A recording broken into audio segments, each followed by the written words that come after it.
থাকতে হবে।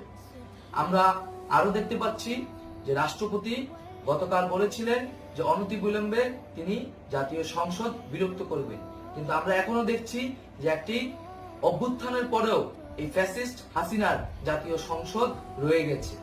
তাই আমরা ঘোষণা করছি যে আজ দুপুর 3টার মধ্যে এই ফ্যাসিস্ট হাসিনার যে জাতীয় সংসদ, সেই সংসদের বিলুপ্তি ঘোষণা করতে হবে।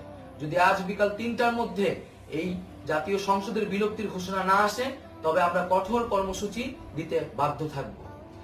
এছাড়া বন্ধুগণ, সবার জন্য আমরা জানাচ্ছি যে আমাদের যে অন্তর্বর্তীকালীন সরকারের কথা আমরা বলেছি, সেই সরকারের প্রধান উপদেষ্টার নাম আমরা ইতিমধ্যে ঘোষণা করেছি এবং এই সরকারের অন্যান্য উপদেষ্টা সহ সামগ্রিক রূপরেখা আমাদের প্রস্তুত রয়েছে।